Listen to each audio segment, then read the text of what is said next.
É difícil de explicarlo. Eu podería cho enseñar, se cerras os ollos conmigo, e ves o que eu vexo.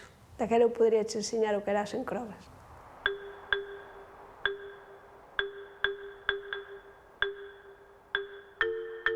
Cavábase a roza no monte, e despois montábase, e ibas a rozar ao monte, e andabas esclavamente así, había que andar por fora.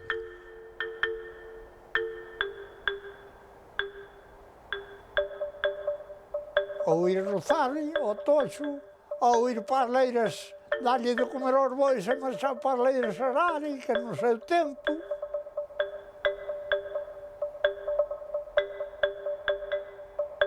Entonces, ver un coche era unha novedade. Hoxe, ver unha casa sin dous é outra novedade.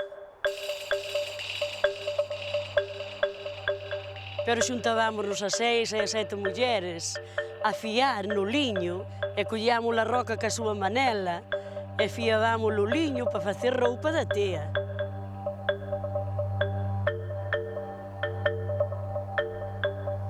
Toda a man, iso había que cavar e despois queimar a roza aínda a montóns, que non ardía. E era así un oxoín.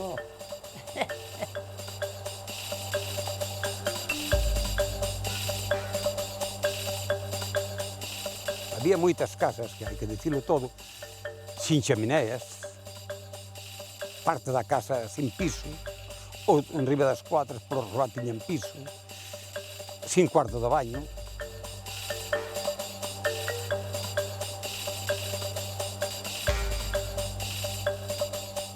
Ibas dunhas aldeas a outras con moita tranquilidade, porque era un ambiente moi protector, e sobre todo cos rapaces.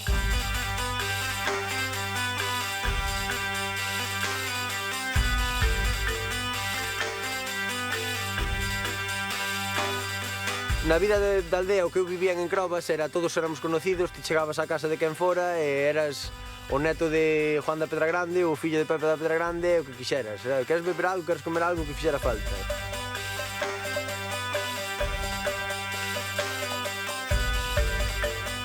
A noite, 2 ou 3 horas de leria non faltaban nunca, porque traballabas moito, pero tamén se descansaba moito. Entón, as reunións eran continuas e diversións, que agora nada, agora é só mirar a televisión, e ti escoite o calo e...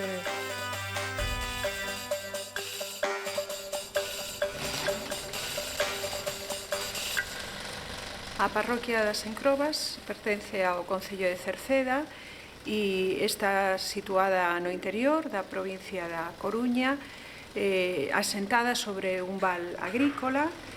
No principio do valle, vindo de Meirama, estaba a Quintán, e despois, no final, estaba Gontón, que era o outro núcleo de población forte.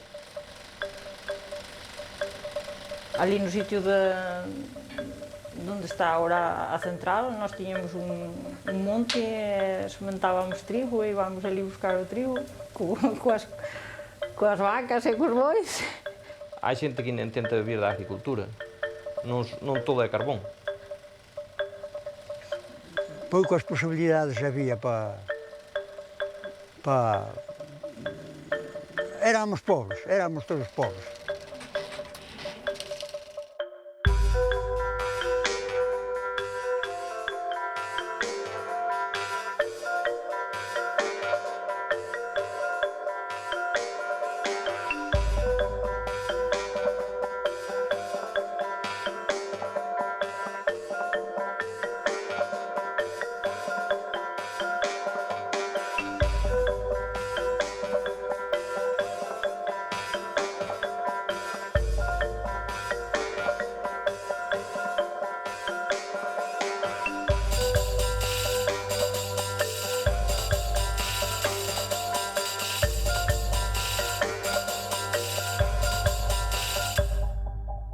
E veu a historia de que a pouco tempo, a poucos días, e tal, porque o conto de que pasaban che metíanse na leira a facer o furado, eu non che pedía, pero eu te pedíanlle. Eu que pedía, e igual lle daban algo por entrar nela. Eu, sin darme nada, tal, escada da manhã, pero eu deixelle saltaba no balazo para dentro e... Decían que andaban buscando carbón, pero tampouco sabías Claro, a xente pagabanlle por facer un burato aí na finca con unha perforadora desas. E, joder, a xente encantada de que perforaran na finca de cada un, non? Naquela cando chegaban obreiros ou chegaban maquinaria ou había calquer movimento raro, era como un rego de pólvora, enseguida se sabían todos os sitios. Pouco a pouco, pois, íbase comentando, se dicían, no, pois van comprar, pero claro, nunca fijaban sitios donde compraban, donde non compraban. Nalgunhas leiras dos meus papás concediu e non lles cobraron. Dixeron deixalos pasar por onde queiran, porque despois tamén non lo han de ter en conta.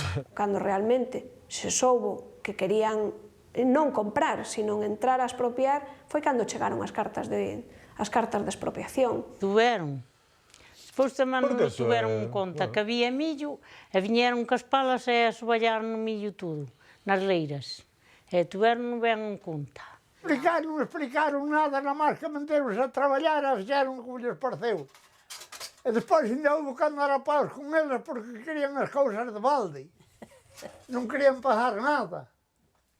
E houve que andar hasta casa solo polos montes, a máis polas leiras.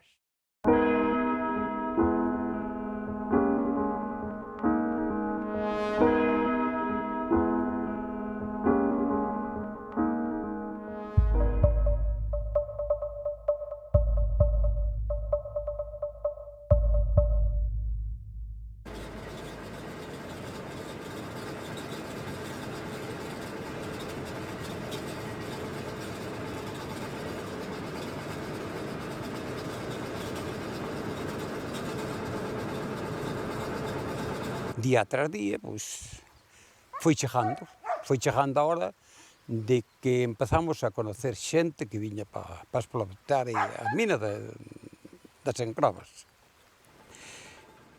E o triste era que empezaban a vir cartas de expropiación, así. Sorprende a primeira que chega, pero iso foi como un castillo, chegaron todas xuntas.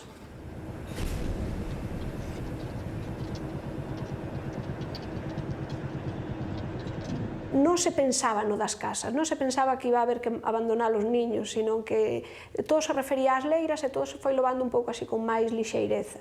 Chegaron aquí obreiros alemáns para montar as máquinas, cada día chegaban trailers con máquinas ou pedazos de máquinas que non se sabían nin o que iban ser.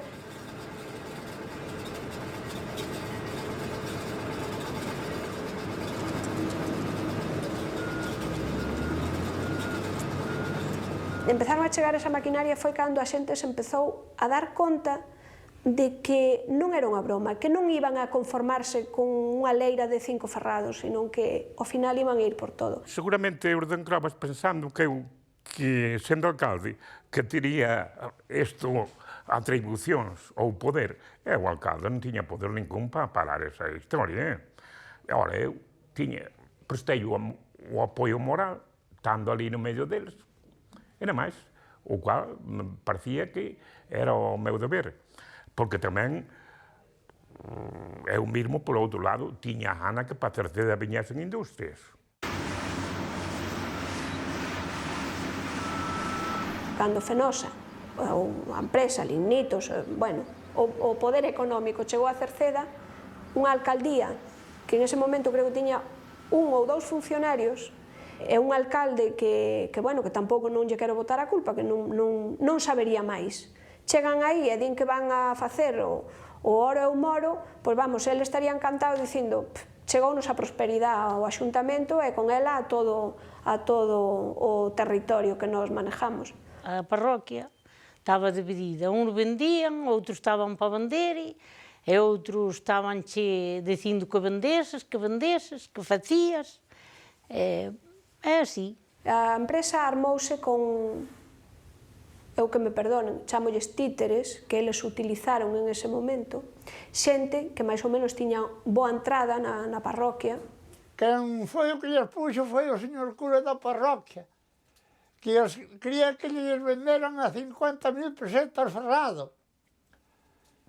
E a xente non quiso. O presidente da Comisión de Veciños era o cura das Encrobas, don Ricardo.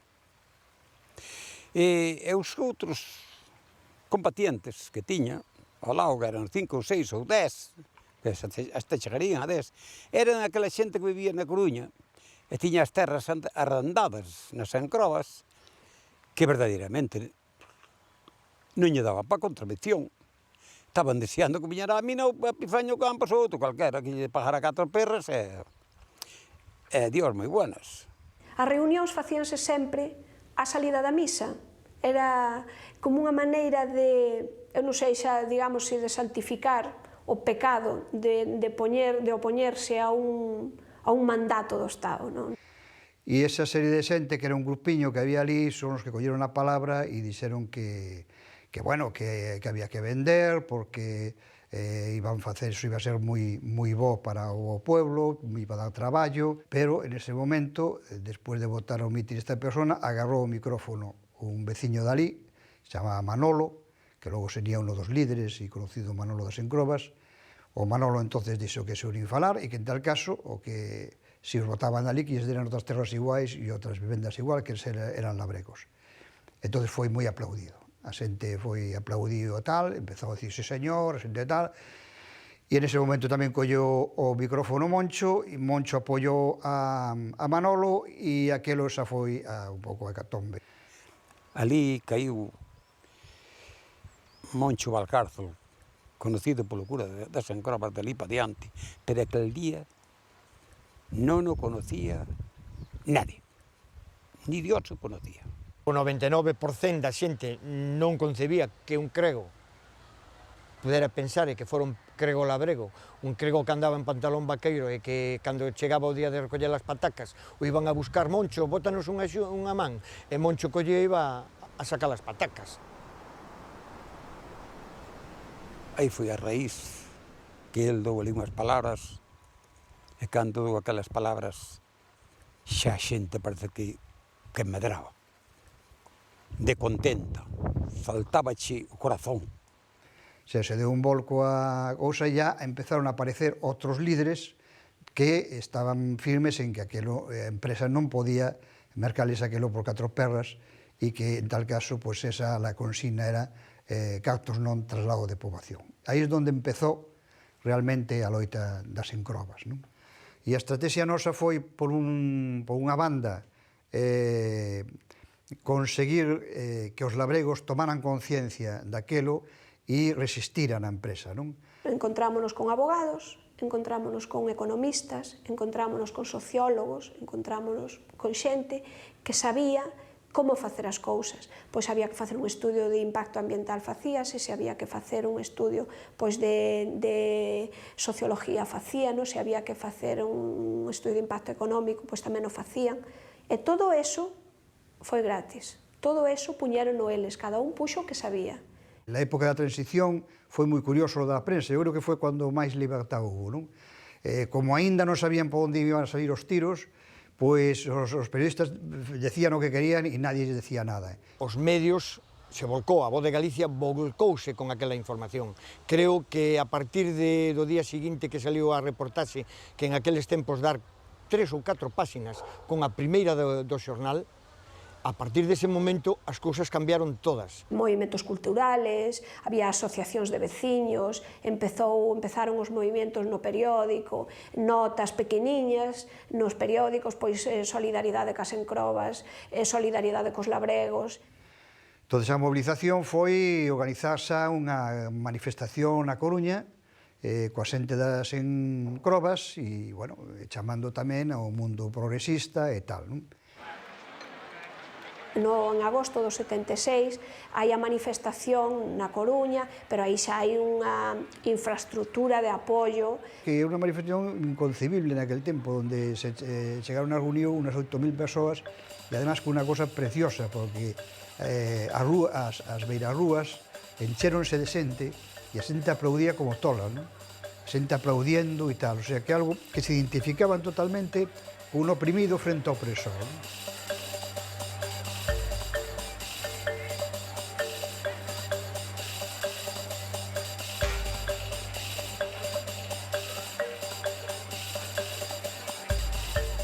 as terras son nosas e non de Fenosa, as terras son nosas e non de Fenosa.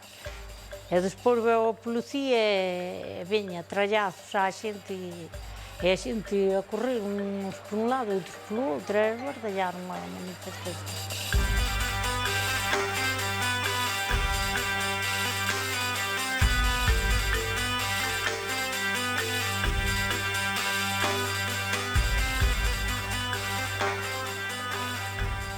A empresa se puso moi nerviosa, porque dice, bueno, onde vamos chegar aí, entón isto hai que arreglarlo rapidamente, hai que solucionarlo como sea. E entón hai que entrar no monte, hai que expropiar e tomar noche e meterles medo, e porque isto non pode ser. Pero chegou ao punto de que tocaron a fibra máis sensible, que cando a un labrego lle quitan o que é seu, a súa maneira de vivir, a terra. Cando intentan, mentes que andan de arredor e che andan dicindo e todos son contos, non pasa nada. Pero cando intentan entrar nunha leira, aí empezas a gresca.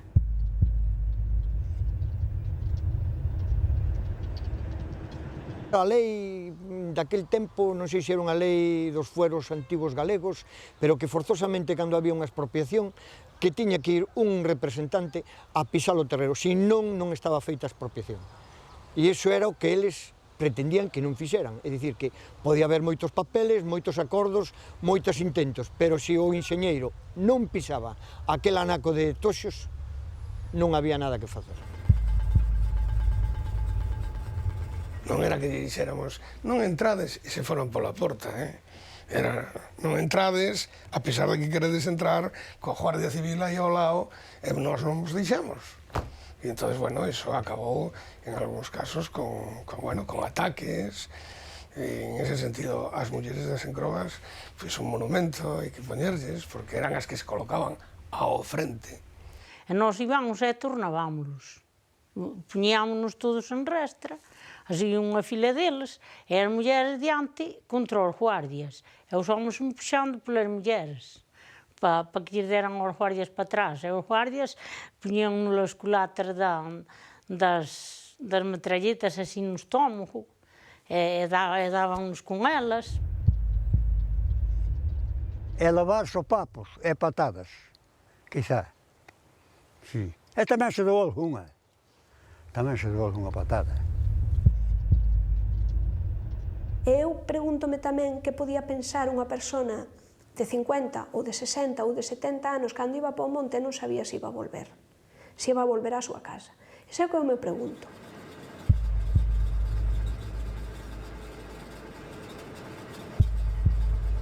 Bueno, eu parecíame que non debía ser moito medo, porque motivo non había.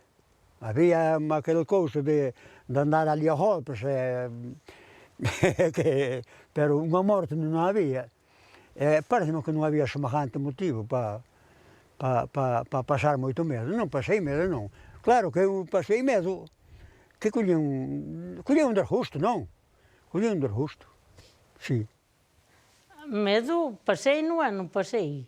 Daquela tanto se me daba a morrer como a vivir. Era igual. Porque nos querían levar o que tiñamos. Que houve que pasar moitos traballos, nós non pasamos tanto, pero os anos pasados pasaron moitos traballos para chegar ao que tiñamos.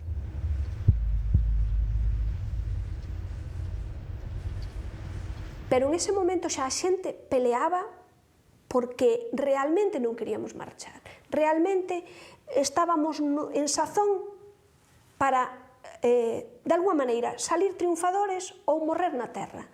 Eu sempre defendín o meu, porque, mira, eu fui para as Encrobas, pero empecé sin nada. E como a mãe, moitos máis que estaban nas Encrobas, moitos máis que estaban nas Encrobas. Foron a Suíza un lado ao outro, e depois tiña que darlle os salinitos. E deso nada. Chegou un punto en que xa non importaba se o monte era de Teresa Danfesta, ou era dos de Hilario da Quintán, ou era dos de Xende do Outeiral. Xa se peleaba polo de todos. E vamos con idea. Había xente das Encrobas, pero xa que iban con idea. Acórdame aquela señora que lle botou a mans ás pacheras dun guardia e terderon mega. Perdiu a señora, claro, porque era unha señora pequena, ademais, e o guardia era alto, pero saltoulle na crista. quieto. Aí está. Todo o mundo que queren botar da súa casa fai forza para non salir da casa, se ten razón para non haxa que non haxa que salir.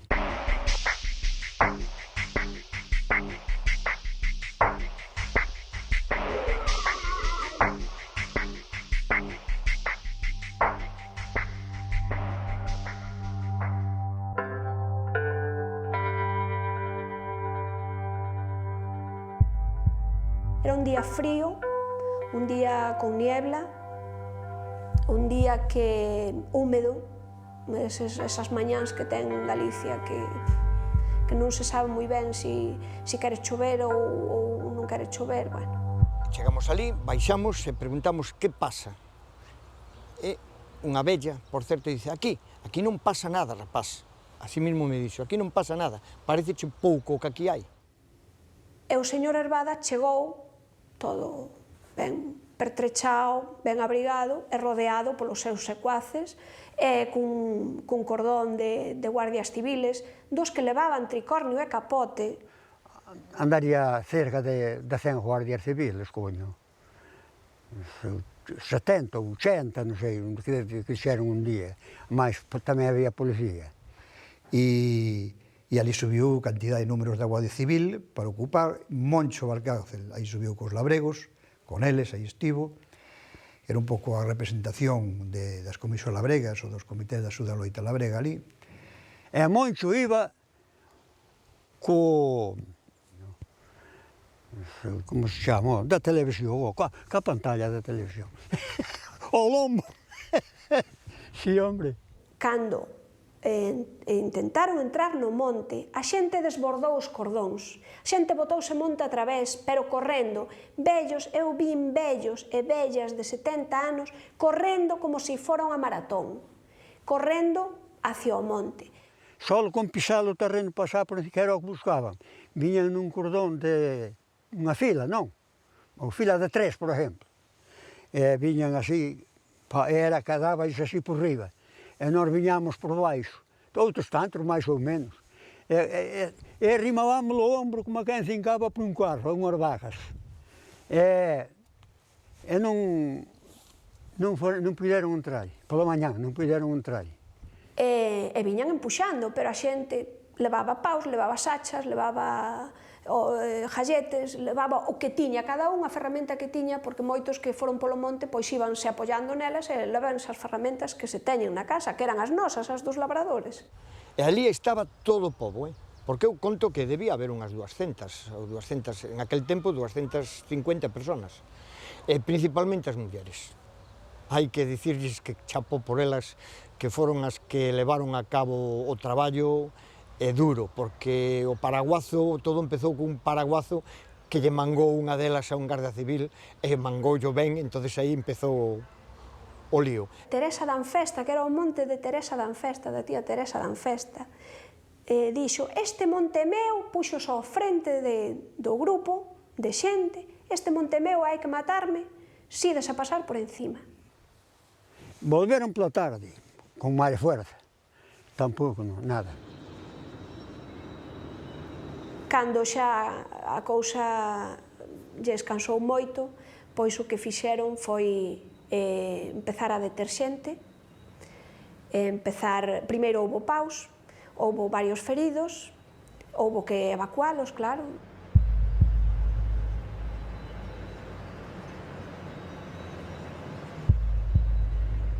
Botaron no lamán, o coche dos presos ali.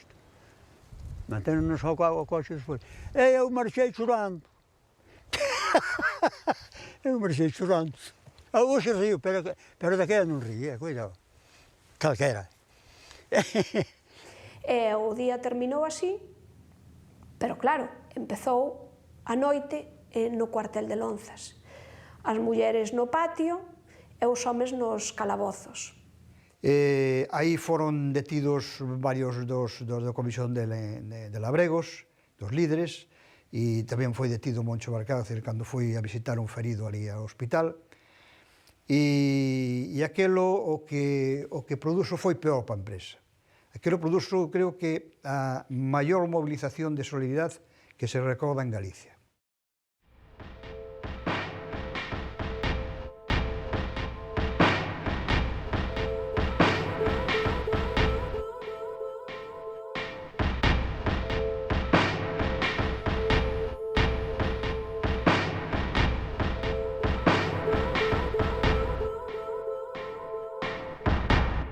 Sabemos que a empresa se amparaba nun decreto de expropiación que lle foi concedido por o goberno franquista, no? Pero, por outro lado, estamos no momento da transición democrática en que,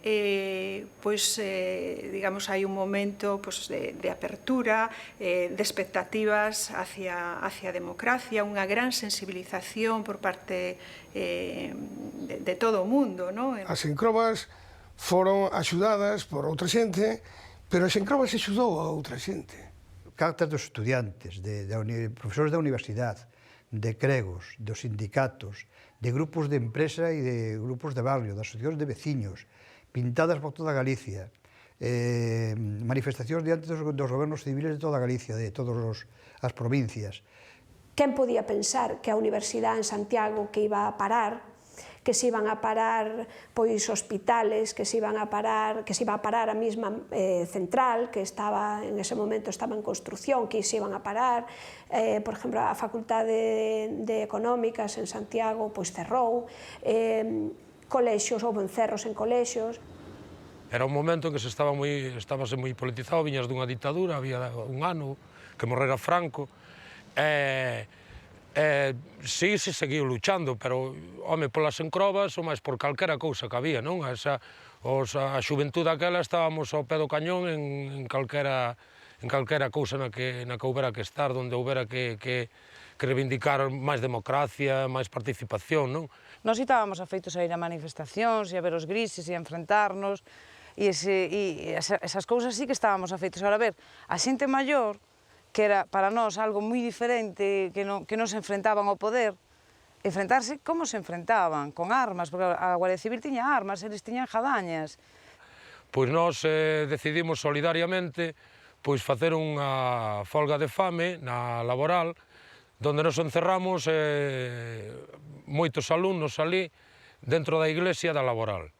Eu recordo ver chegar xente andando, e xente en autobuses, polas vallas que había por detrás da laboral, e era como un goteo de xente, sobre todo xente xoven, e foi un gran duelo. Salimos en manifestación de dentro, ca pancarta que ocupaba o altar da iglesia, que poñía solidaridade coas encrobras.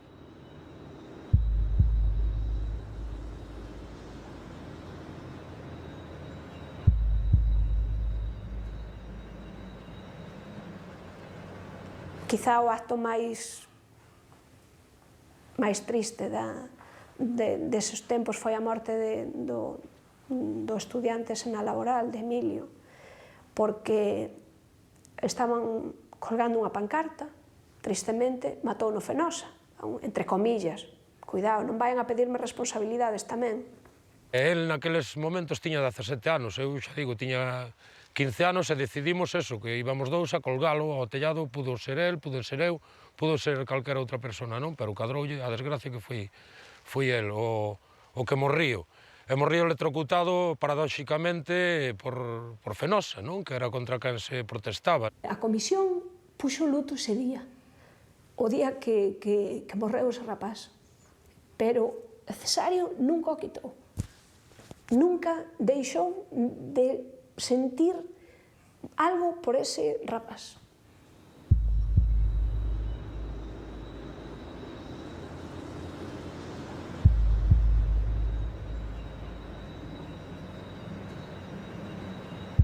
Toda a sociedade naquele momento se puso ao lado débil, toda a sociedade, non? Se puso ao lado débil dos pobres, frente á empresa Fenosa. Entón, eles o entenderon, dice, bueno, estamos desprestixiándonos, estamos aquí facendo unha barbaridade e o que estamos enfrentándonos contra toda unha sociedade. La prensa, xa digo, que nese momento funcionou moi ben, con uns reportaxes impresionantes destes periodistas, e entón é cando a prensa dice, bueno, aquí hai que negociar.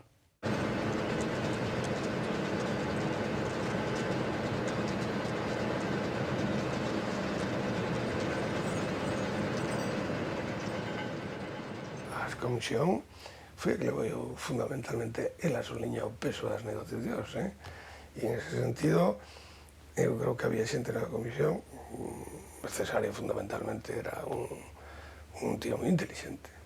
Ao final quedáronse en 5 personas, que eran as que estaban sempre. Un era o Costiñán, que xa poñía o local, a tenda, que tiña a sala de festas, e daquela aí era o campo de reunión. Despois estaba Antonio da Rañoa, unha grandísima persona, un home que estaba disposto sempre a ir a calquer sitio.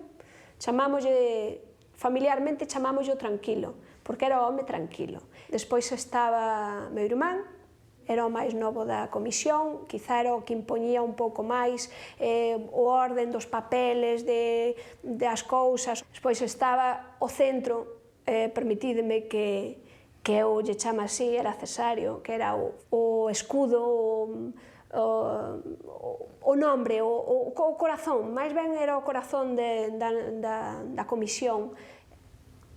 En aquel momento creo que a Comisión de Veciños dominaba perfectamente a situación e nós conseguimos que a Comisión de Veciños estuviera moi unida a nós.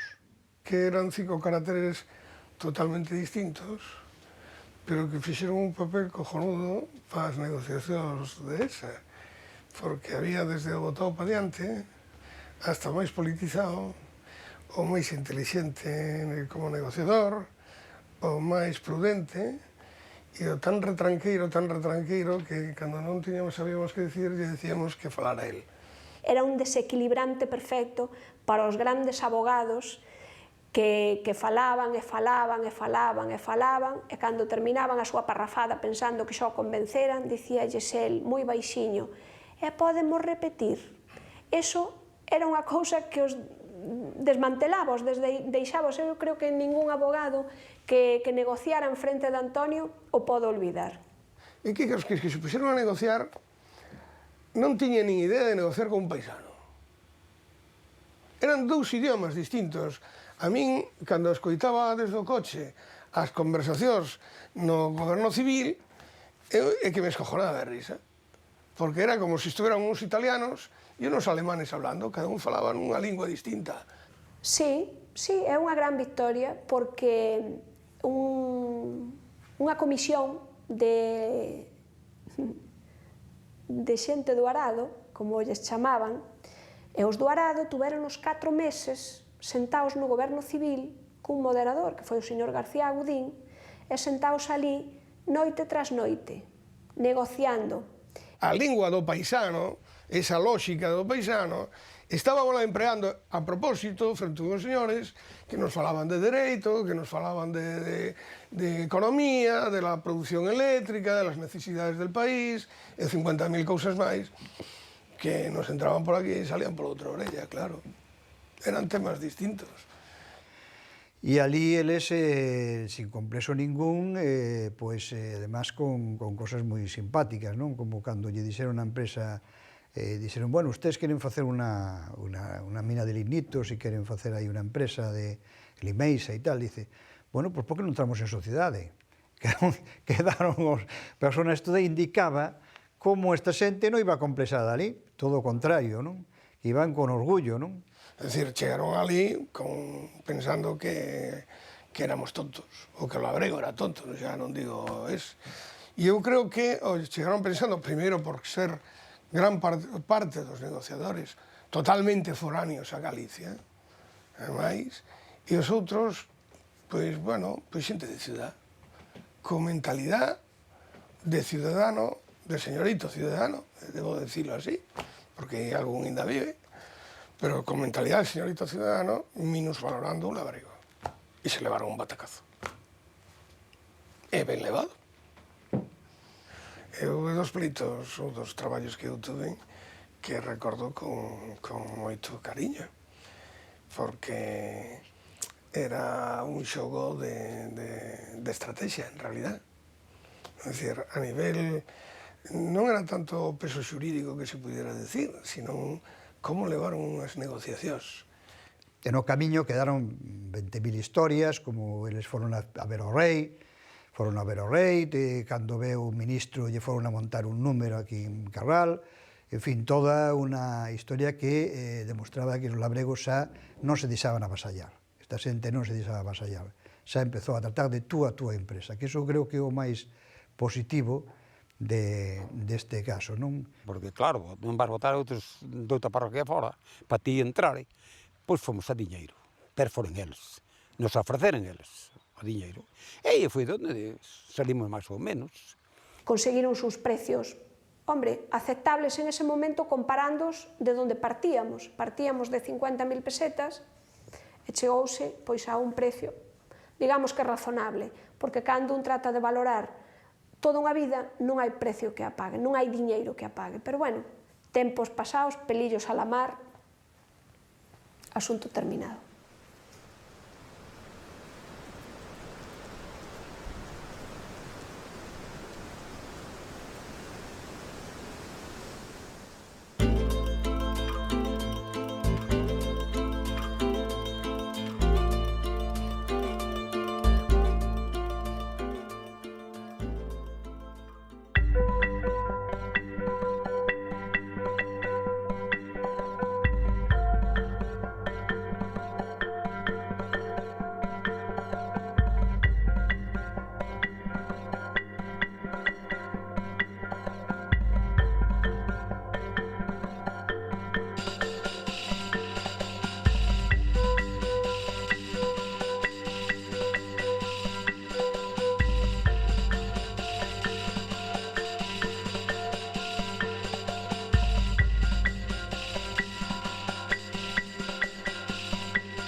Bueno, Linitos de Meirama inicia su actividad en el año 80.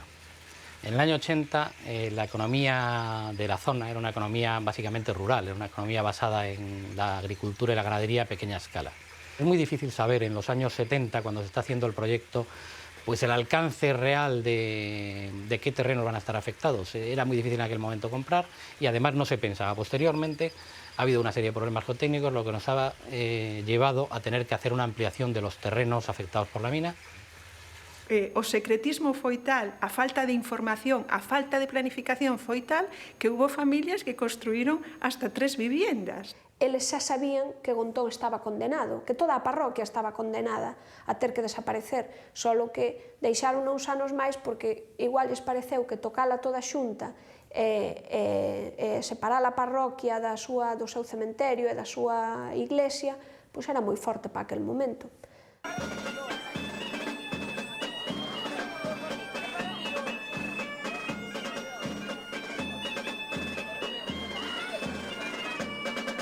Empeza a haber alarma na comunidade porque empezan a aparecer moitas fendas, pero, repito, a empresa non explicita, digamos, a envergadura do problema, que vai a ser un problema que vai a afectar a todas esas aldeas, que vai a ocasionar a necesidade de desplazar a igrexa e o cemiterio, pero eso non se informa. A xente tiña medo, tiñamos un cementerio precioso, os panteóns que tiñamos ali todas as nosas familias, empezaron a ir caendo todas, e a xente, claro, empezou a quitar os difuntos para un lado e para outro, para onde podían, porque tiñan medo que se derrumbara todo. A miña casa carteaba toda, a dos veciños tamén, e despois houve que ir vendendo, e cada un foi no collendo como puideron.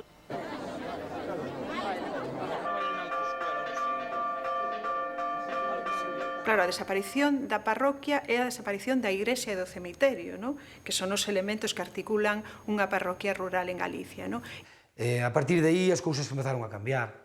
Visitas ao valedor, reunións ca empresa, reunións co gobernador civil, reunións con moita xente. E aí empezouse a acelerar o proceso. Negociouse a venta, ubicouse a iglesia, proxecto da iglesia e traslado da iglesia. Os veciños de Encrobas, reunidos, todos, decidiron isto. Vale así? Eu sabía que dentro de pouco, dentro de nada, íbamos a empezar a marchar todos. A nosa casa cada vez iba se agrietando máis e sabía que iba a chegar un momento que xa non podíamos ir vivir ali, nin eu, nin todos os nosos veciños. É moi difícil decirlle a alguén que ten un problema, como o que lle está caendo a casa, que ao mellor vaiche para a habitación e para que non lle deu aire na cama ten que rellenar os furados de papel. É moi difícil, oye, vente para aquí e que valeamos todos xuntos.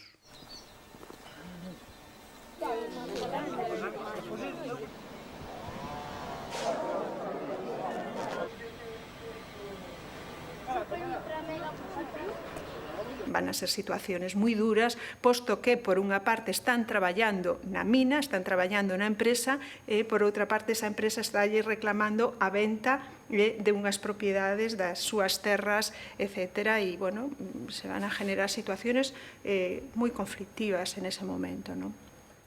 Desde a mina, desde a empresa, todos os que traballábamos, pois tamén se nos empezaba a decir, pois dedes ter que vender, pero a ver que facedes, porque, claro... No hay que olvidar que Lignitos de Meirama ha creado 480 en su momento puestos de trabajo directos, de los cuales 350 fueron para personas afectadas directamente por las compras o expropiaciones de los terrenos del año 70, de los años final de los años 70. Eu penso que desde a parte política podíase haber feito máis por evitar a expropiación. Sí, é un momento que, se tiramos de prensa e de hemeroteca daquele momento, moitas declaracións e ningún feito. Por un lado, o tema económico, creo que a mina en ese sentido foi moi favorable, para o Concello foi favorable, evidentemente, pero tamén pois que venderon as súas terras. Foi favorable, incluso porque non hai que olvidar que no seu momento pois os que xa tiñan unha certa edad podían cobrar unha pensión e os máis xóvenes empleáronse aí. Eu non podo dicir que para min que foi mala, porque sendo de xente pobre, con poucos recursos, en vez de ter que andar a maleta daqui para ali, de un lado para outro, pois traballouse aí, máis ou menos foise vivindo un nivel mediano, pois e mesmo estamos tamén. Unha riqueza que se traduce, como estamos vendo agora, pois en postos de traballo, que en algúns casos o propio goberno municipal os que adxudica. Agora, como está a Sogama e está a mina, uns traballan daqui, se non traballa o fillo, traballa o neto, todo o mundo ten medo para protestar. Que se non houbera o medo de protestar, protestaríamos moito máis, pero o medo pois quítanos forzas a todos. E tuvemos que marchar porque dicíanos ou tedes que coller os terrenos ou senón métense outros neles. Tiñamos 15 días para quitar todo da casa. Marchar. Naquele momento, marchar, cando ti tes toda a tua vida montada, todo organizado, a verdad que ali o traballo tiñámoslo a maioría ao lado, condicionante moi importante. Eu recordo sempre a imaxe do meu abuelo, días antes de marchar dali, nunca na miña vida vi a chorar a meu abuelo hasta aquel día, ou nunca o tuve en diante chorando, hasta aquel día no que viu diante que tiña que marchar de Encrobas. O sea, tiña que abandonar a Pedra Grande, esa terra onde nacera, onde se criara, da que nunca salira. Acórdome perfectamente de guardar a roupa nas caixas, todo. Sacar todo da casa e acórdome perfectamente de ver tamén a palo ou que fora tirándoa. O sea, acórdome, pero non me quero acordar.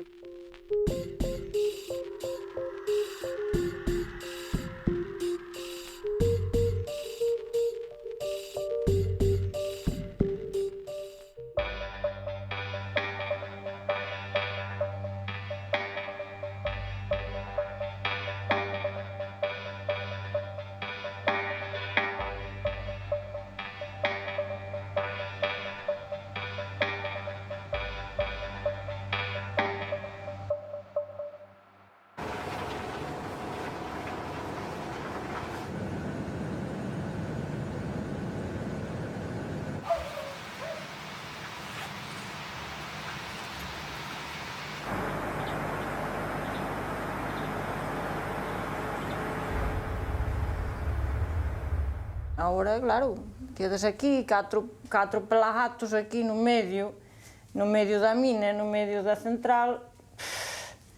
Encima cos problemas que temos xa non sabemos que é mellor xa. Non, nós cos veciños temos unha relación estupenda co todo o entorno, tuvimos unha relación moi amigable con eles. Vas coller o millo e iso é toda unha polveira, vas coller as fabas igual, as patacas o mesmo, non te podes meter no medio delas sales perdido, xa non digamos as lechugas que son para comer tanto das negras,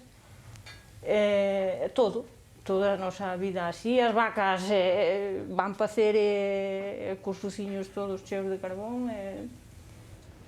Pero, bueno, agora os veciños empezaron un día, tamén se cabrearon porque empezaron a acumular o carbón aí fora, que xa o fixeran algunha vez máis, e claro, canto máis fora, máis polvo levanta. E cabreámonos un día e cortáramos a carretera, que foramos ali todos os veciños daqui da Lousa. E así prometen moitas cousas, falanche maravillas, pero o problema non quitan. Levamos 25 anos sofrindo eses problemas e cada día van a máis. Ese é o problema, cada día van a máis. Está previsto que no 2007 que se achique o carbón daqui da mina, pero está previsto unha reforma na central para seguir queimando carbón de importación durante 25 anos máis. Tratamos de ser un vecino más, un buen vecino para todos y estamos abiertos siempre a cualquier tema que pueda afectar a los vecinos y tratamos de que nuestra relación con ellos pues tenga el menor impacto posible.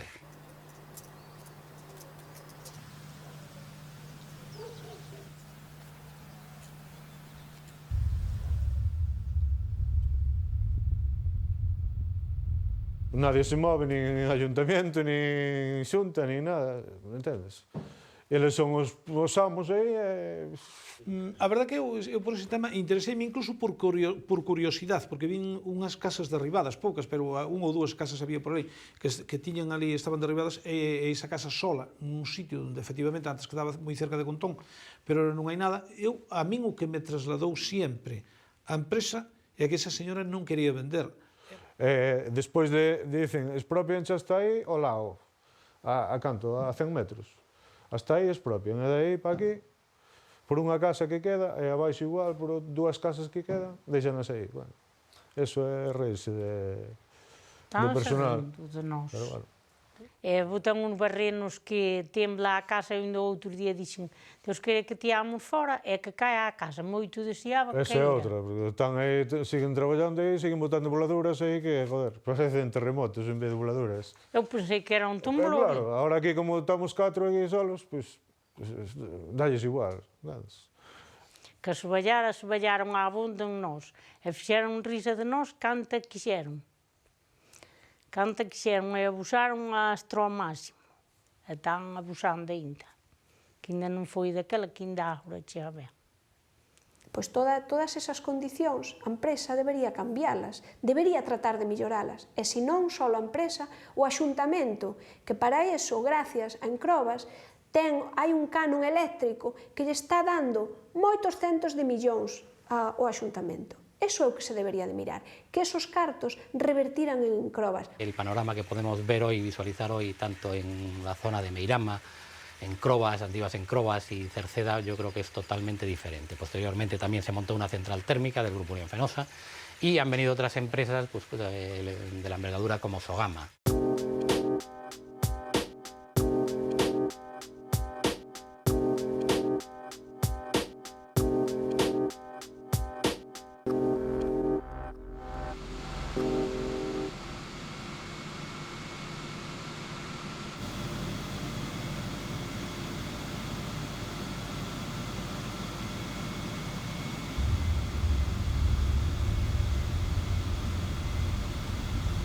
Por un lado están nos vendendo a parte turística de Cerceda, co lago este que van a facer, co parque acuático, pero por outro lado vemos os fumes que nos esperan destas grandes industrias que aquí temos. Ben, as emisións que produce a central térmica de Meirama son moi importantes. Representan o 10% de todo o CO2, de dióxido de carbono que se emite en Galicia. Outros gases, como os óxidos de nitróxeno ou dióxido de azufre, producen acidificación no entorno, é dicir, perxudican a auga, perxudican a terra e ao mesmo tempo, se se respiran, traen problemas broncopulmonares, incluso están relacionados con problemas cardiovasculares e, sobre todo, que padecen máis son os nenos e as persoas maiores. Desde el principio, Lignitos de Meirama siempre tuvo una preocupación medioambiental importante y ya nació con un objetivo claro de tratar de ser totalmente respetuosa con el medio ambiente. A central térmica de Meirama, curiosamente, paga 500 millóns ao ano aproximadamente por contaminar. O que pasa é que non nos dicen os beneficios que ten, que poden ser 30, 40 veces máis do que é esa cantidade. Unión Fenosa Generación tiene la misión de generar y comercializar energía eléctrica de forma segura, fiable, económica y respetuosa con el medio ambiente. Entre 3.700.000 e 4 millóns de megavatios hora é o que produce a central nun ano medio. E para eso nos quemamos 3 millóns de toneladas de lignito, lignitos pardos da mina de Limeixa, e tamén 1 millón de toneladas de carbón de importación. Unha térmica galega contamina como 8 térmicas en Alemania ou 8 térmicas en Estados Unidos, porque utilizamos un carbón que está prohibido de utilizar noutros países. Aquí temos un carbón que ten un 4,5% aproximadamente de azufre, de xofre, cando en Estados Unidos está prohibido utilizar un carbón que teña 0,7% de xofre. Estamos, digamos, na cumbre da contaminación gracias ás centrales térmicas. Nestes intres estamos emitindo un tercio do que permite a normativa vixente e a partir do 2008, que a normativa baixa moitos límites, as modificacións que se van a facer son exactamente para cumplir rigurosamente cos límites establecidos. Entonces a relación causa-efecto está mediatizada moitas veces polas propias térmicas que pagan estudios para decir que aquí non pasa nada, así de claro. Nace Unión Fenosa Generación, garantizando la producción a largo plazo mediante la explotación óptima de las centrales hidráulicas, térmicas y nucleares, creando valor para los accionistas y logrando la máxima satisfacción de los empleados. A mina agótase, acabouse a capacidade de explotación, entón a mina acabará a súa produción a finales do ano que ven, o 31 de decembro do ano que ven. E hai un colectivo de unhas 220 personas, 230 ahora mesmo, que vai ir, como non se move polo futuro, pois vai quedar na calle.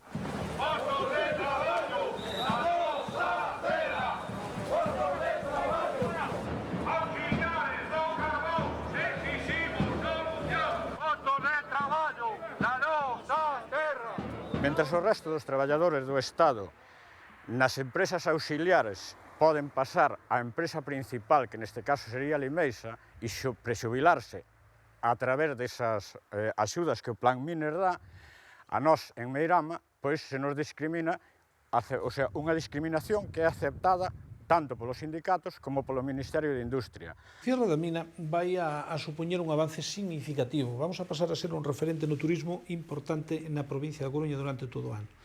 Xo somos no verán co tema do parque acuático e seremos durante todo o ano con ese tipo de infraestructuras. Hoxe en día o futuro de Cerceda eu vexo bastante negro, por moito que dixan que van a recuperar a mina, que eso con un porto deportivo e con un campo de golf, a xente daqui moi beneficiados penso que non nos imos a ver, porque non vexo moita costumbre de xogar ao golf, nin dedicarse á navegación tampouco. Estánse definindo moitas cousas, non está totalmente cerrado, pero o que sí podría asegurar é que a mina, a Xunta e o Concello están de acordo no lago xa, por suposto, pero tamén no campo de golf, na urbanización e incluso na instalación hípica, a mina e o Concello. Por outro lado temos a Sogama con o gran basureiro da Areosa, que ese permanecerá aí moito máis tempo do que imos permanecer nós, porque eso dai non van a dar sacado na vida.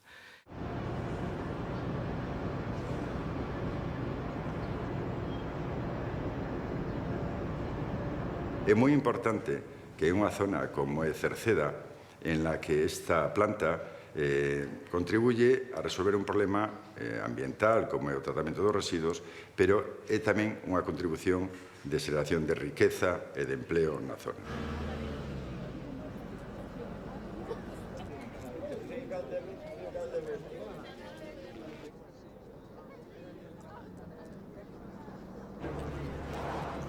Que, bueno, pois máis ou menos teñen uns sueldos dignos, son postos de traballo estables, e, polo tanto, eso genera 350 personas de unha población residente en Cerceda de 6.000, lógicamente é un porcentaje moi importante.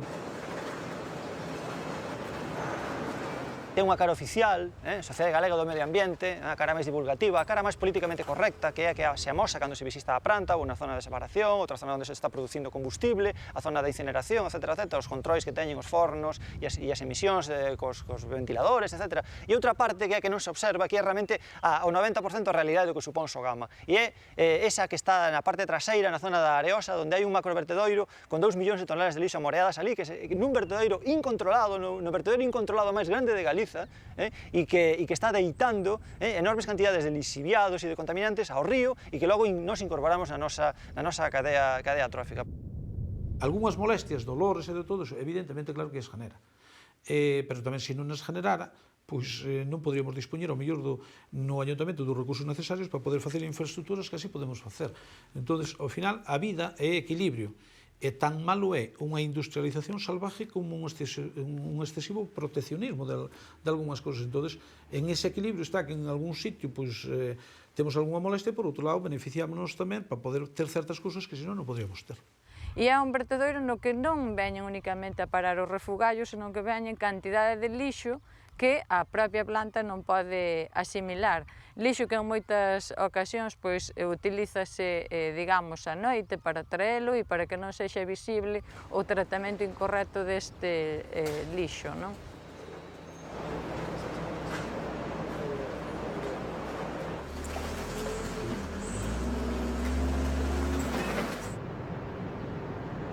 Eu entendo que Sogama é un instrumento importante no que é a xestión integral dos residuos urbanos de Galicia, baixo as directrices e a política de residuos que dicta a Consellería de Medio Ambiente e Desenvolvemento Sostible. Se trata de montar unha superestructura semiprivada para que unha empresa, o que é Unión Fenosa, se lucre cos beneficios dos nosos recursos, que o lixo para nós é un recurso. Canto máis volume de lixo se produza, máis cartos vai a gañar Sogama, ou máis cartos vai a gañar Fenosa, porque é a empresa que xestiona a incineradora e que recupera a enerxía eléctrica que produce os nosos refugallos. Por lo tanto, o modelo Sogama non promove a reducción.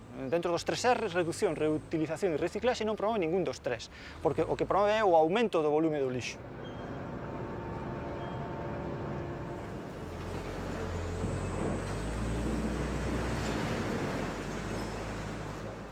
De manera que se garantiza que la operación de estas instalaciones se realiza con valores y procedimientos respetuosos con el entorno, asumiendo al tiempo la mejora continua de los procesos de gestión medioambiental.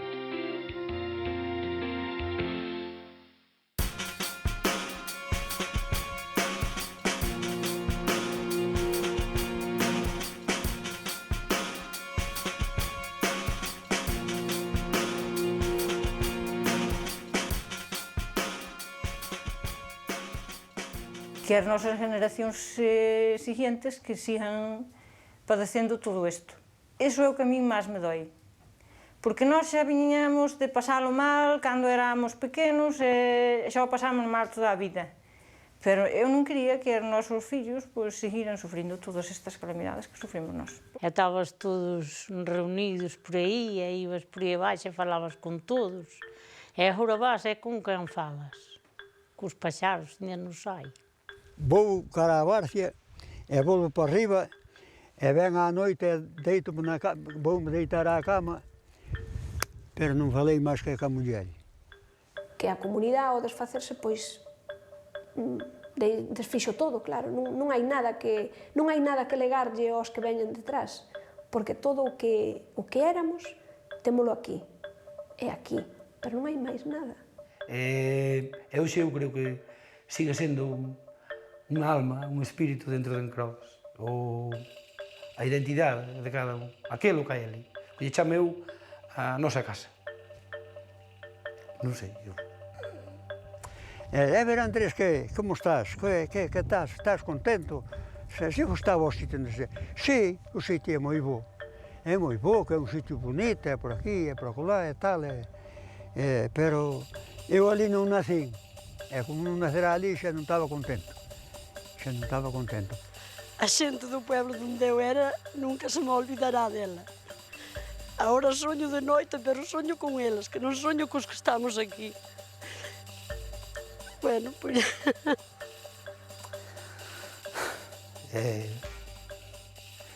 É unha cousa que, bueno, falar dela, pois... Non sei, eu creo que hai valores que son moi malos de defender, pero hai outros que é moi fácil. Porque tes a todo o mundo ao lado, e así dá gusto pelear. Como unha comunidade, por moito que a machaquen, siga mantendo un espírito de comunidade. Por moito que os rompan, por moito que os aparten, por moito que tal. A xente marchou para Carral, pero sigue dicindo, eu son de Encrobas. A xente marchou para a Coruña e sigue dicindo que é de Encrobas. Moito me acordo.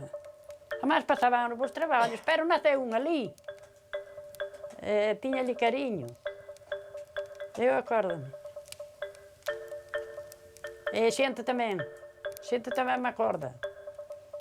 Xente que houve ali e todo. Os veciños, a mí acórdame todo iso, moito.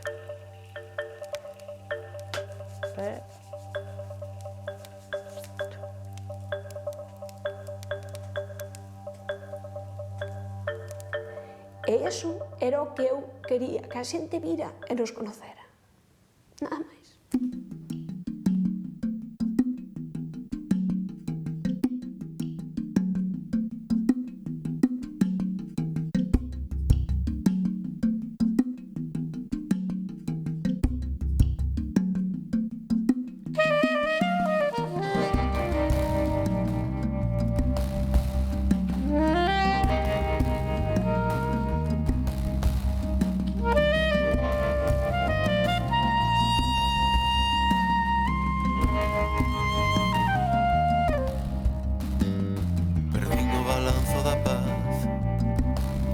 ceo aberto. A miña memoria quedou atrás, o descuberto. Fenderon na terra para roubar o seu sustento. Tinguiron de negro os seus corazóns, roubándolles mil momentos.